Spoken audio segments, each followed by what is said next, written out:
룻기 2장 1절부터 하도록 하겠습니다.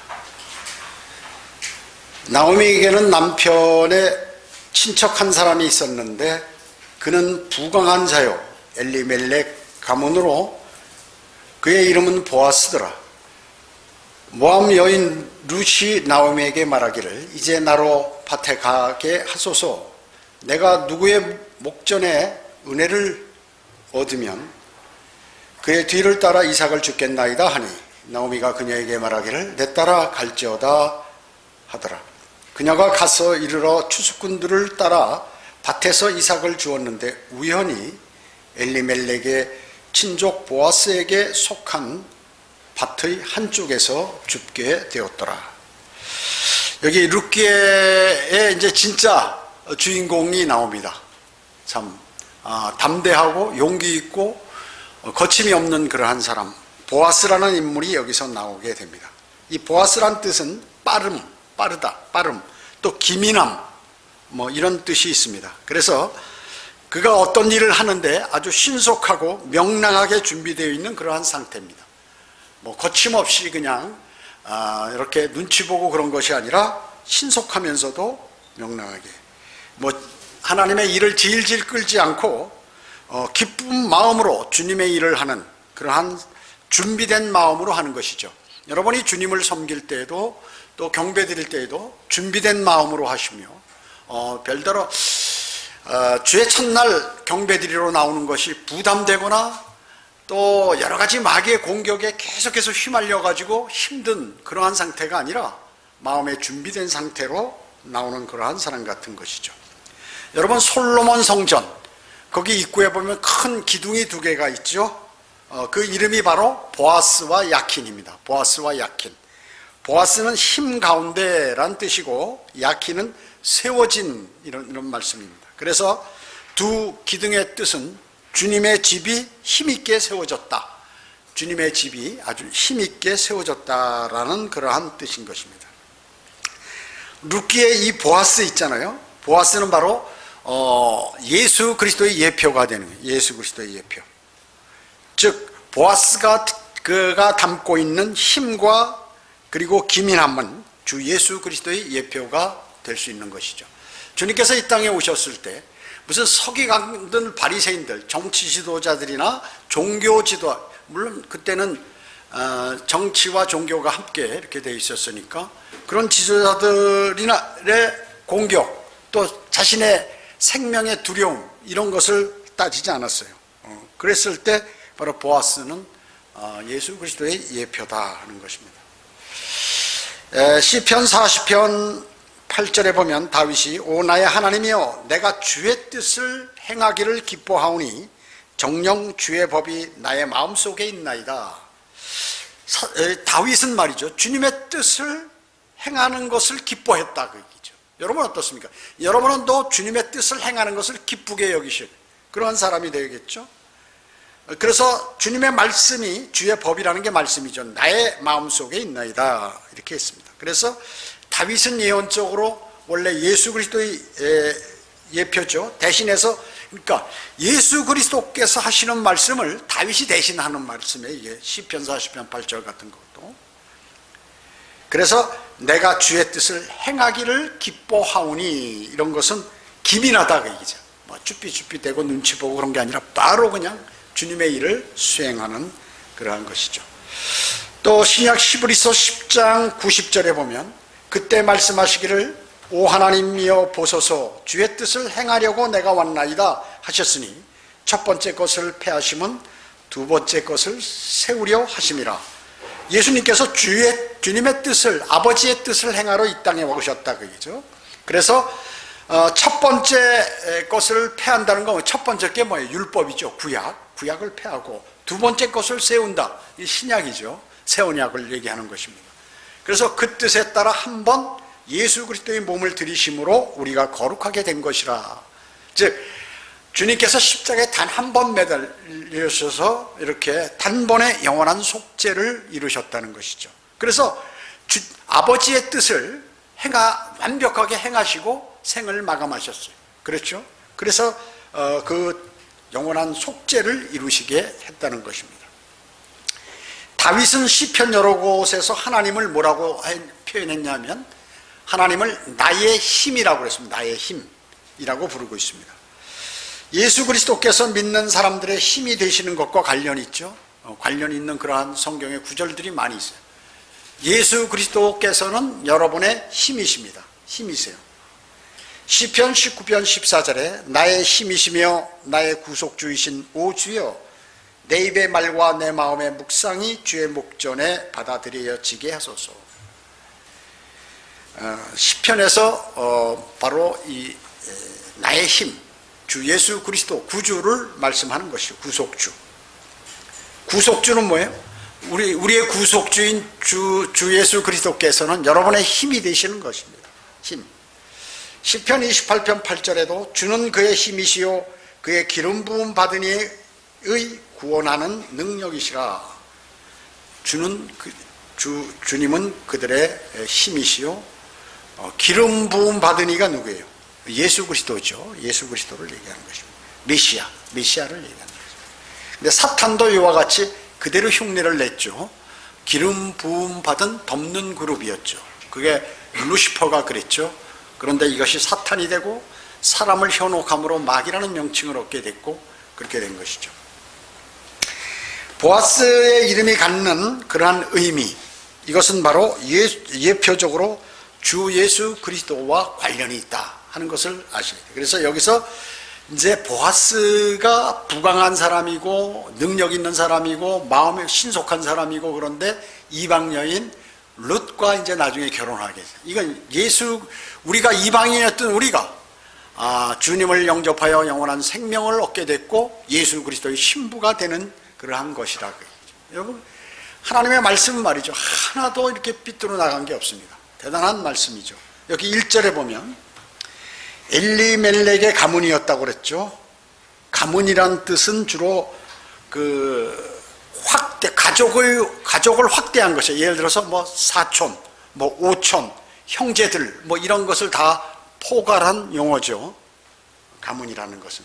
그런데 야곱의 아들 유다 있죠. 예수님은 유다 지파에서 나오셨죠.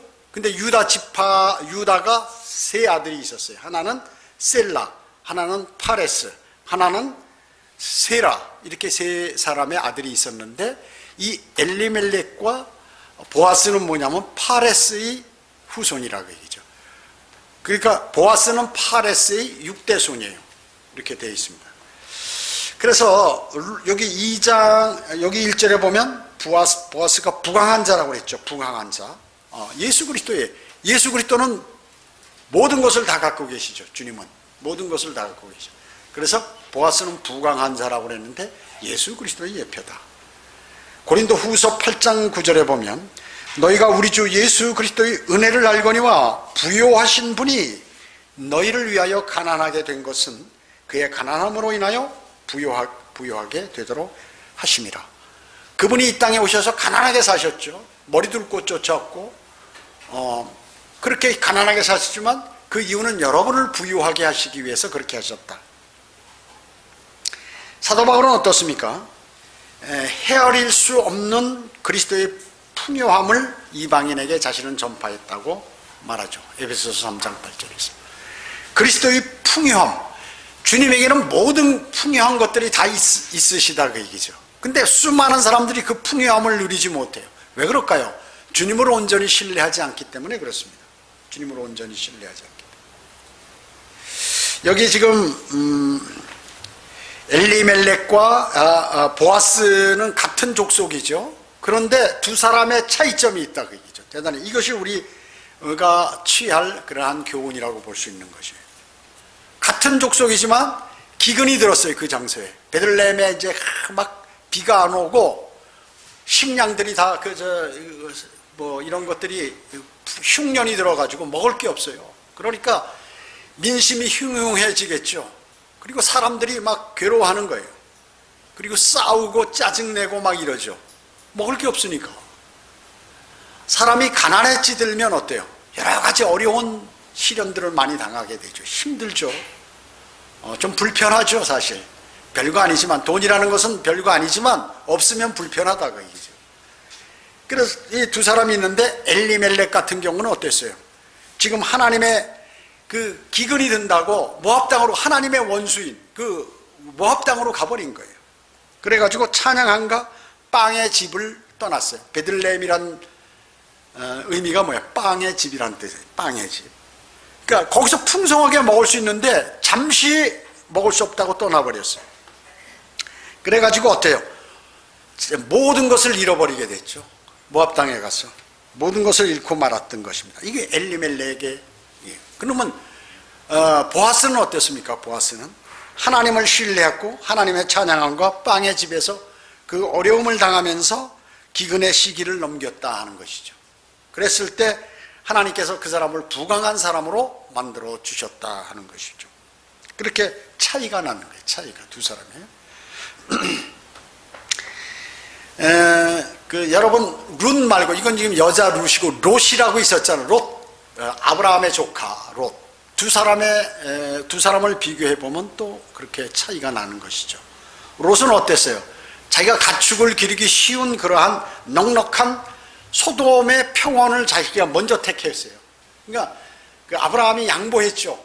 자기가 먼저 선택할 수도 있는데 조카에게 먼저 네가 좋은 땅을 네가 선택하라 이렇게 했습니다. 그러나 롯은 자기 삼촌이 그렇게 자기에게 많은 은혜를 베풀었음에도 불구하고 어때요? 다 제쳐놓고 자기가 먼저 그 소돔의 평원을 선택하게 됩니다. 그는 나중에 어떻게 됩니까? 구원을 제외하고 모든 것을 잃어버리게 됐어요. 자기 전 재산, 아내 뭐 다 잃어버리게 됐죠. 그리고 자기의 지위라든지 이런 것들을 다 잃어버리게 되었습니다. 그러나 아브라함은 롯이 원하지 않았던 그러한 것을 취했고 결국 온 세상을 상속받게 됐어요. 아브라함은. 이게 차이인 것입니다. 로마서 4장 13절은 아브라함이 이 세상의 상속자가 되리라고 하신 약속은 아브라함이나 그의 씨에게 율법을 통하여 하신 것이 아니요 믿음의 의를 통하여 하신 것이라 이렇게 말씀하셨습니다. 믿음의 의.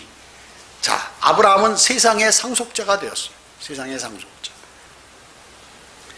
사람의 모든 이런 그 마음과 행위를 보면 주님으로부터 어떠한 것을, 그리스도인도 마찬가지. 그리스도의 심판석에서 면류관을 받는 사람은 모든 것이 품위가 있어요. 틀려요 벌써. 틀리다 그 얘기예요. 작은 것에 연연하지 않아요. 작은 것에 연연하지 않는다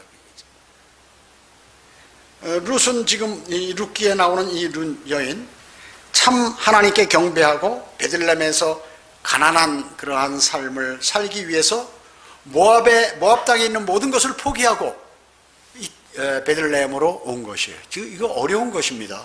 쉬운 게 아니에요.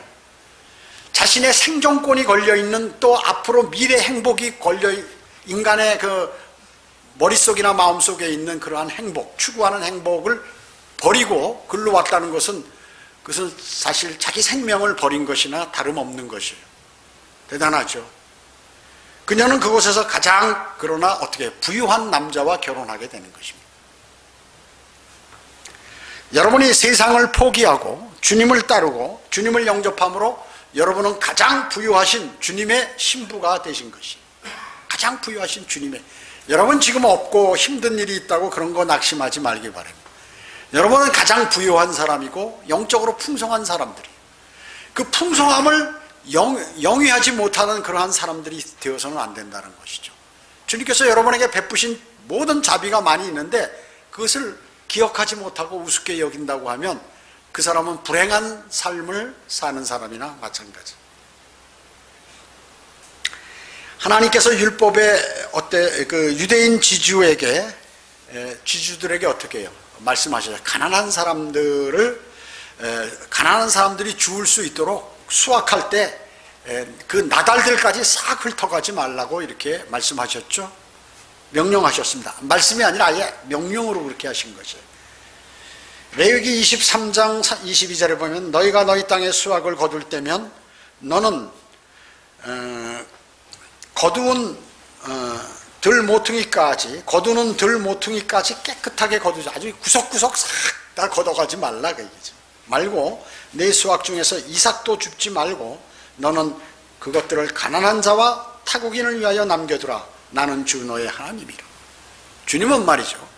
그 사람이 부유하건 가난하건 또 많이 배웠건 많이 배우지 못했건 또 믿음이 좋든 또 믿음이 나쁘든 개의치 않으세요. 일단은 다 공평하게 사랑하시고 모든 것을 자비를 베풀어요. 단 한 가지, 자신이 그것을 받지 못하는 것은 자신의 책임이라고 얘기죠. 자신이 주님께서 하신 말씀을 신뢰하지 못하도록 자신이 그것을, 여러분 어때요? 만나가 하늘로부터 내리면 광야에 이스라엘 백성들이 나가서 주워와야 되죠. 그것을 주워와야 돼. 가만히 텐트 속에 들어가서 말이죠. 장막 속에 들어앉아가지고 주님께서 나를 먹여주실 것이다 하면 먹여주느냐고 얘기죠. 최소한 주님께서 뿌려줬으면 그걸 죽기라도 해야죠. 주님께서 우리에게 많은 은혜와 풍성한 그러한 복들을 허락해 주시면 내가 그 복을 받으러 움직여야죠. 그렇게 해야 받을 수 있는 것입니다. 신명기 24장 19절에 보면 내가 들에서 너의 곡식을 벨 때 곡식 한 단을 잃어버렸거든 너는 그것을 가지러 다시 가지 말라. 곡식을 다 추수해 단을 다 묶어가지고 왔는데 떨어진 것들은 줍지 않더라도 그 단을 하나 모르고 놓고 온 거예요. 아, 저 큰일 났구나 하고 쫓아가서 다시 갖고 오지 말라 그 얘기죠. 그것은 타국인과 압이 없는 자와 과부들을 위한 것이 될지니라. 그리하면 주 너의 하나님께서 네 손에 하는 모든 일에 너에게 복 주시리라. 이렇게 말씀하고 있는 것이에요. 복 주신다 그 얘기죠. 이것이 바로 복 받는 사람의 자세인 것입니다. 여러분, 하나님의 말씀을 그대로 신뢰하셔야 돼요. 그대로 신뢰하셔야 합니다. 여기 2절에 보면요, 이제 나로 밭에 가게 하소서. 내가 주의 목전에 은혜를 얻으면 그의 뒤를 따라 이삭을 주겠나이다. 참 믿음이 이게 대단해요. 지금 내가 어디로 가야 할지, 또 누구 밭에 가서 무엇을 주워야 할지 이거 모르고 그냥 나가는 거예요. 그 주님께서 이끌어 주실 그것을 믿는 거죠. 룻이 가난한 시어머니를 따라서 타국으로 말이죠, 베들레헴으로 돌아온 것은 뭐예요? 그 시어머니 나오미가 하나님과의 관계, 하나님에 관해서 말씀할 때 그 말씀을 그대로 받아들였다. 그래서 주님을 신뢰하게 된 거예요. 룻도. 그러니까 내가 어디로 가야 할지 모르지만 주님께서 내 길 방향을 제시해 주고 그곳으로, 선한 곳으로 인도하시리라 하는 그 믿음이 있었, 그런 말이에요. 이게 대단하죠. 믿음이요. 대단한 것입니다. 여기서 은혜라는 것은 뭡니까? 받을 자격이 없는 사람이 받는 것을 은혜라고 얘기하는 것이죠. 분에 넘치는 은총, 그것을 바로 은혜라고 얘기하죠.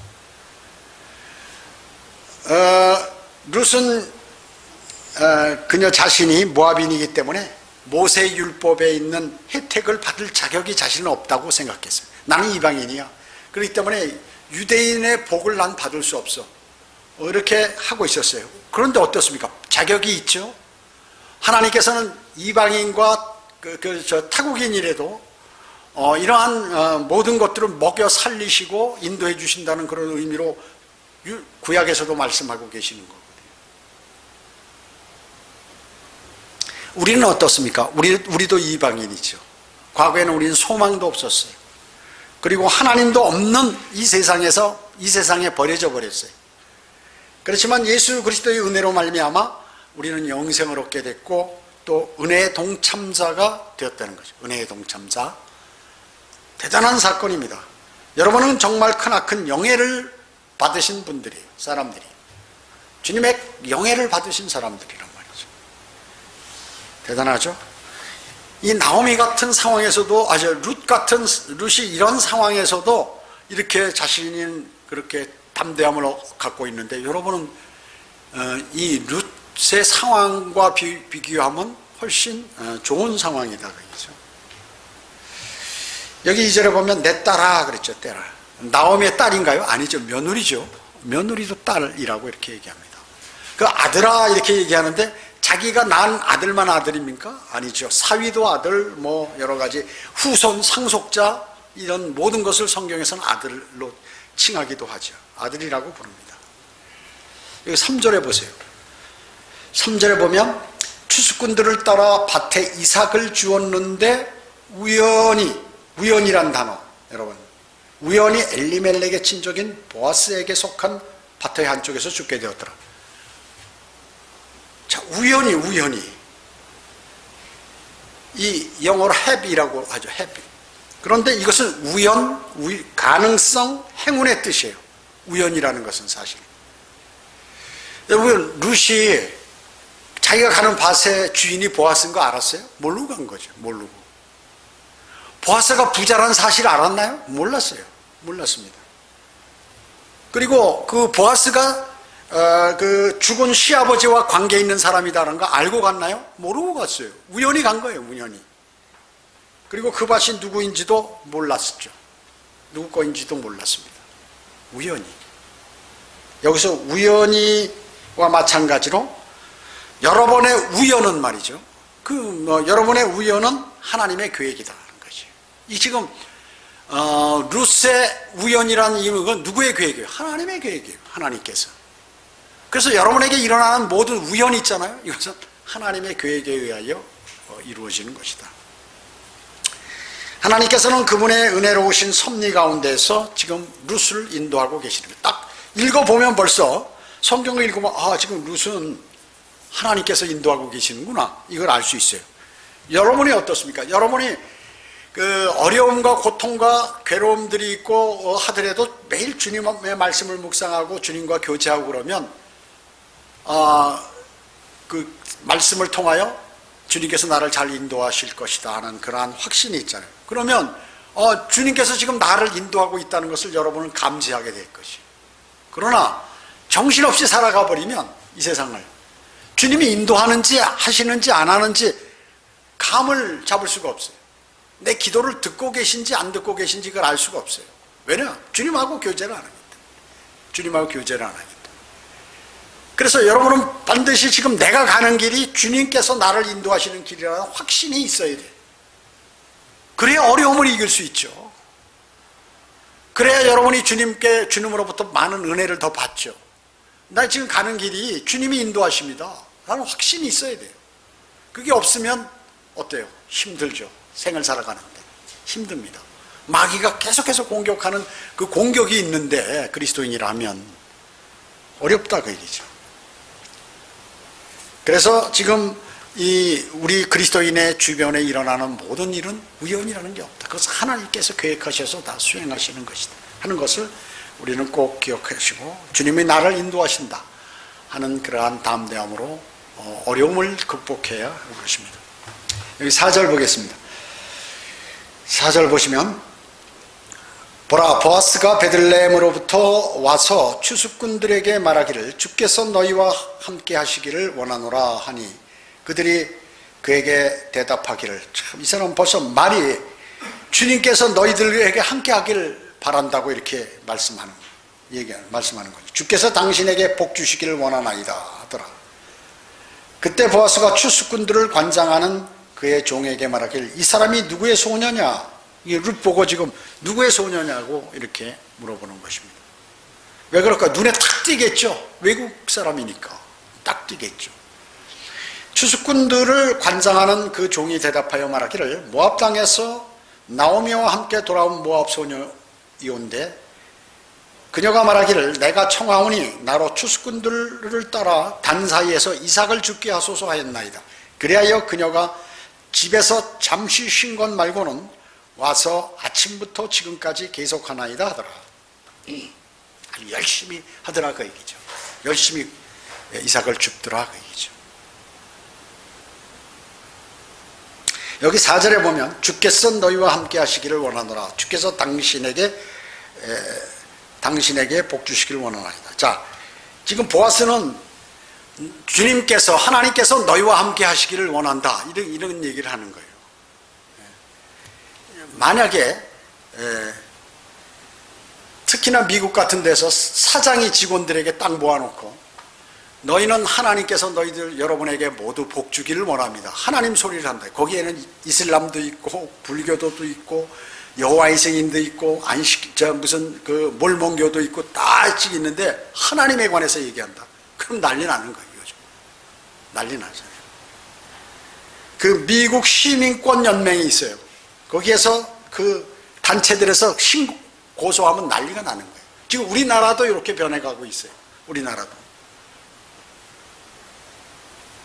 여러분, 우리나라에도 제가 어렸을 때까지만 하더라도 교회에서, 서울에서도 교회들이 다 종이 있어서 종을 땅강땅강 치면 아이들이 말이죠. 그 집안이 불교든 유교든 관계없이 가가지고 재미난 하나님의 말씀 듣고 뭐 거기서 찬양하고 뭐 이렇게 했어요. 그리고 동네 사람들도 차인벨이라고 그래가지고 막 온 동네에 막 울리는 거야. 크게 찬송가를.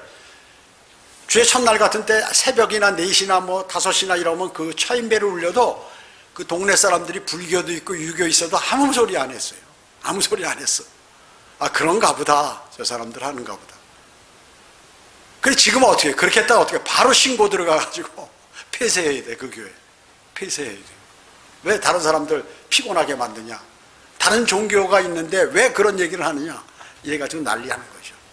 여러분 어떻게 해요? 여러분 유치원 교사들이나 학교 선생들, 교사들이 말이죠. 아이들에게 야, 너희들 지금부터 너희들에게 하나님의 보호하심을 위해서 내가 기도할 테니까 기도합시다 하고 기도한다. 그러니까 선생이 하자고 하면 하겠죠. 교사가 하자면 할 거예요. 그래서 집에 들어가면 어머니한테 얘기하는 거예요. 엄마 이래, 뭐? 이 사람이 말이야 지금 자기 종교로 끌어들이려고 하는 난리 나요. 신고하면 그 바로 징계 먹습니다. 요새 교사들이요. 미국 어떤 나라 있어요? 전부 그냥 그 학교마다 찬송을 하고 예배를 드리고 그 다음에 기도하고 하나님 말씀을 전한 다음에 학교 공부를 시작했어요. 원래 우리나라의 기독교 학교처럼. 지금 우리나라는 기독교 학교도 그렇게 안 해. 요새는. 제가 고등학교 다닐 때만 하더라도 그때는 뭐 바른 성경이 안 들어왔지만 공부하기 시작하기 전에 제일 책 풀 시간에 이래서 교목이 말이죠. 각 교실의 방송으로 자, 지금부터 기도하겠습니다. 기도드리고 성경 읽고 설교하고 딱 끝나고 나면 수업 시작하고 이렇게 했다 그 얘기죠. 근데 지금 그렇게 했다면 큰일 나죠. 현재 그렇게 했다 그러면. 이게 뭐예요? 마귀가 점점 세상을 관장하게 된다는 것이죠. 1901년에 미국에서 변개된 성경이 나왔죠. 그 후에 모든 성경들은 변개돼서 나왔어요. 킹제임스 성경을 제외하고. 그 서서히 마귀들에게 먹히는 거예요. 그때부터. 그 다음에 1963년 케네디 대통령 때 학교에서 예배하고 성경 공부하는 것을 금지시켰어요. 1963년부터. 그리고 1967년부터는 이제 학교에서 정식 과목으로 진화론을 가르치기 시작했다. 원래 진화론 못 가르쳤어요. 미국에서. 하나님이 창조하셨는데 무슨 놈의 진화론, 인간이 만든 철학을 갖다가 거기다 집어넣냐고요. 인간의 발상에서 나온 다윈이 무슨 뭐 수만 년 전에 자기가 봤어? 상상해서 집어넣은 글 쓴 거거든요. 상상해서 수만 년 전에 뭐 어떻고 말이야. 무슨 뭐 어떤 유인원들이 나타나서 이것이 어떻게 변개됐다. 자기가 그거 봤냐고요. 뭐 근거가 있냐고요. 과학자들 무슨 뭐 저 탄소 검사에서 하는데 이게 그게 맞냐고요. 그게 그 인간의 상상이거든요. 그것이 쫙 상식적으로 이럴 것이다. 이게 맞는다. 이게 여러분 요새 얼마나 가짜 뉴스들이 많이 나가요. 난리가 나잖아요. 어느 목사는 단상에서 말이죠. 우리 여기 흠정역 쓰는 서울 근교에 있는 그런 목사들이 뭐냐면 어디서 미국에서 책들 뭐 이런 주장들 보고 말이죠. 백신 맞으면 전부 사람 죽는다. 난리 난다. 빌 게이츠가 어쩌다 하고 말이죠. 할 일 없어 그런 일 합니까? 그거 맞아. 여러분 독감 주사 맞아도 사람 죽는 거예요. 약한 사람들은. 그렇기 때문에 아직 좀 미완성이죠. 그렇게 해서 하면서 하는 것이. 그거 안 하면 어떻게 했어? 안 하면 그 사람이 걸리게 돼 있는 것이. 물론 자유야. 우리 독감 주사도 안 맞는 사람 안 맞잖아요. 왜? 안 맞고 건강하면 더 좋죠. 그게 뭐예요? 독이니까 그 자체가. 여러분 몸에 종기 났을 때나 무슨 여러분 병이 있을 때 주사 맞는 거 뭐예요? 다 독이에요. 독으로 치료하는 겁니다. 거기에 강한 독을 넣어서 아니면 거기 그 세포들을 보호하기 위해서 하는데 다른 데는 피해가 되는 거예요. 항암 주사 맞으면 어떻게 되나요? 그 암은 없어지면 다른 데 이게 너무 강력하니까 다른 것까지 점령해버리면 병들어서 죽는 사례가 많이 있잖아요. 그래서 보장받을 수 없어요. 인간이라는 거는 어차피. 여러분 그 길거리 가다가 차가 덮쳐서 죽고 그러잖아요. 그럼 차 안 타는 거예요? 마찬가지죠. 비행기 안 타는 거예요? 비행기 추락하면 100% 사망인데. 목사가 단상에서 성경에 없는 내용을 설교하면 어떻게 사람들이 이거 맞는가 보다. 왜? 많이 아는 것으로 하기 위해서 사람들에게 그런 얘기를 하면 안 된다 그 얘기죠. 근거도 없는 얘기를 하면 안 된다 그 얘기죠. 하나님께서 하신 말씀을 해야 돼. 하나님께서 하신 말씀들. 자, 그래서 진화론을 가리키기 시작하면서 이제 완전히 간 거죠. 그래서 휴스턴이나 텍사스 이런 데서 동성연애자 시장이 동성연애자가 시장이 되는 거예요. 그런데 만약에 이 성도착자 애들이 젊은 애들이 막 거기 모여가지고 있는데 어머니가 야 너 자기 자식한테 거기 가지 마라 그놈들하고 놀지 마라 그러면 만약에 그것이 알려졌다 또 교사가 만약에 그렇게 했다 그러면 어떻게 되나요? 그 자료 제출하고 그 심의위원회 보내고 뭐 이래가지고 골치 아프게 됩니다. 왜 당신은 인간 차별하냐고 말이죠. 이래가지고 난리가 나는 거죠. 지금 라오디케아인들의 교회 시대가 뭐예요? 인권의 시대예요. 사람이 요만큼 사람이 하는 거 하나님은 뭐 필요 없어요. 사람에게 요만한 피해가 가면 그거는 큰 타격을 입고 난리법석을 치는 것이에요. 그렇기 때문에 이제 글로 가고 있는 것이죠. 지금 우리나라도 그렇게 변하고 있는 것입니다. 그걸 아셔야 돼요. 그렇기 때문에 성경적으로 산다는 것은 사실 참말로 부딪히는 게 많이 있어요. 그러면 어떻게? 만약에 그렇다고 해서 내가 자살을 해?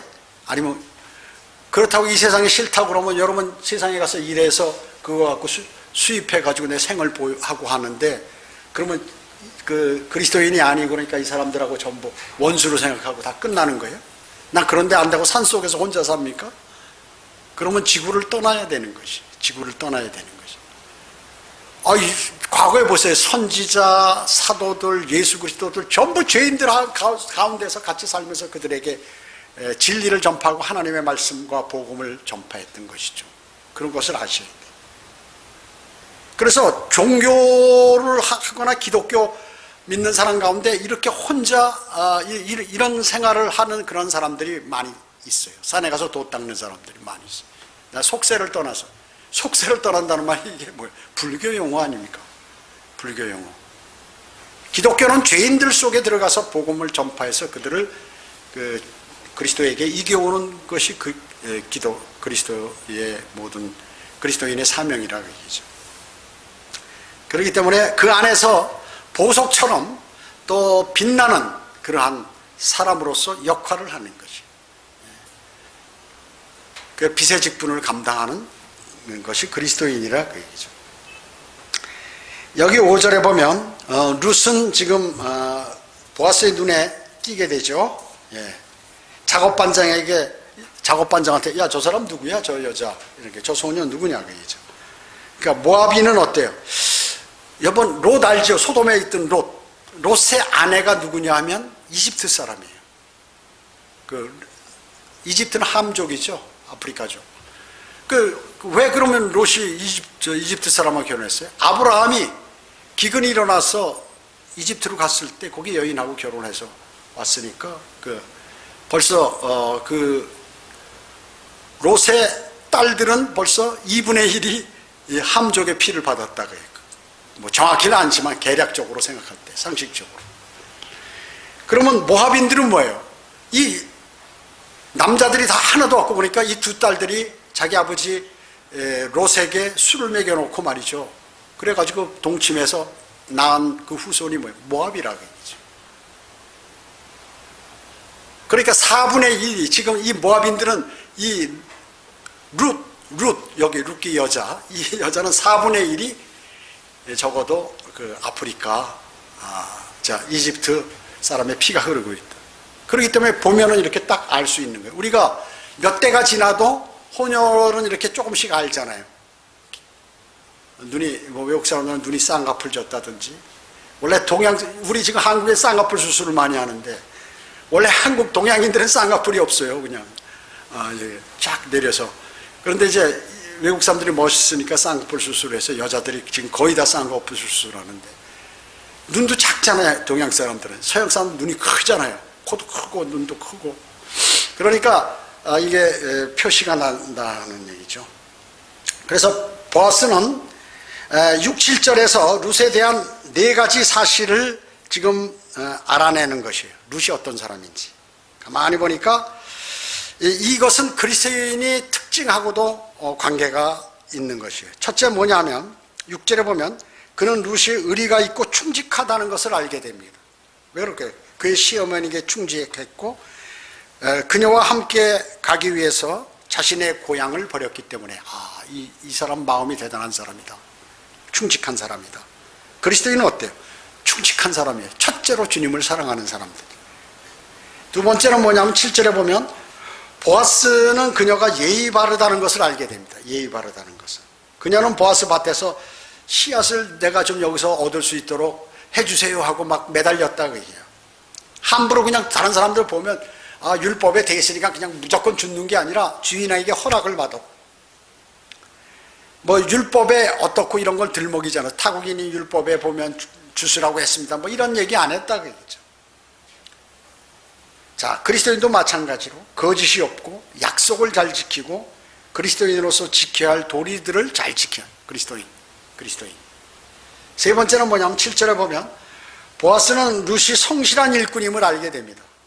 왜요? 왜냐하면 그녀는 아침 일찍 일하러 왔고 짧은 휴식 시간 말고는 계속해서 일을 열심히 했다고 지금 그 작업반장이 얘기하잖아요. 그리스도인은 어때요? 열정적이고 복음과 진리를 전파를 소홀히 하지 않죠. 주님의 사역에 동참하고 같이 이렇게 하는 것입니다. 왜? 바쁜 와중에도 그렇게 하는 것이죠. 네 번째는 뭐예요? 스스로 동기를 부여하는 사람이에요. 누가 시켜서 하는 거나 뭐 시어머니가 야 먹을 게 없으니까 며느리야 일로 와라 어디 가서 뭐 좀 해오라 지시하기 전에 또 부탁하기 전에 스스로 자기가 내가 지금 어떻게 해야 할지 무엇을 해야 할지를 이렇게 알고 하는 사람이라고 얘기죠. 그녀는 스스로 나가서 이삭 죽기로 결정한 것이죠. 내 어머니를 먹여 살리고 나도 먹고 해야 되니까 내가 부지런히 가서 이걸 해서 갖고 와가지고 어머니를 봉양해야겠다. 그렇기 때문에 그는 감독과 지시를 받을 그런 필요가 없는 사람이었으며 그렇게 한 것이에요. 그리스도인은 어때요? 부지런하죠. 부지런해. 일을 찾아갑니다. 누가 뭐 거리 설교해라, 구령해라, 뭐 아니면 또 뭐 성경을 읽어라, 기도를 해라 해서 하는 게 아니라 스스로 알아서 찾아서 이렇게 다 하시고 헌신 봉사하고 스스로 알아서 주님하고 교제 속에서 복음 전파 동역자로서의 일을 수행하는 것이 그게 그리스도인이에요. 이게 바로 신실한 그리스도인의 예표라 그러죠. 이제 룻은 신실한 그리스도인의 예표예요. 그렇죠? 뭐라고 그랬습니까? 예, 주님을 첫째로 사랑하고 의리가 있고 충직하다. 충직한 종이다. 그리고 그리스도인으로서의 지켜야 할 그러한 도리를 잘 지키는 사람. 그리고 신실한 일꾼이었어요. 일꾼. 여러분도 신실한 일꾼이세요. 그리고 그 일들은 그냥 하는 게 아니라 스스로 찾아서 합니다. 그 일들을. 그리고 주님께서 나를 인도하신다는 확신이 있고 그리고 어떠한 처지에 있어도 주눅들지 않고 이렇게 주님의 일을 수행하는 그러한 훌륭한 사람들이 바로 그리스도인인 것이죠.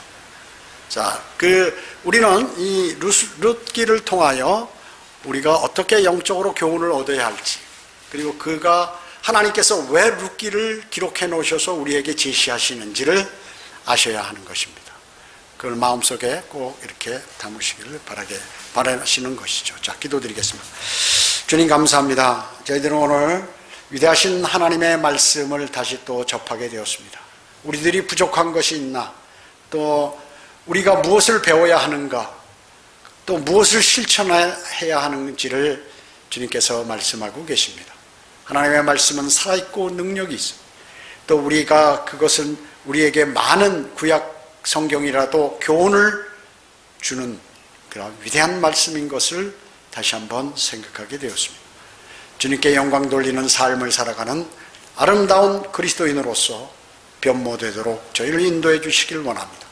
모든 은혜 감사드리오며 주 예수 그리스도의 이름으로 기도드립니다. 아멘.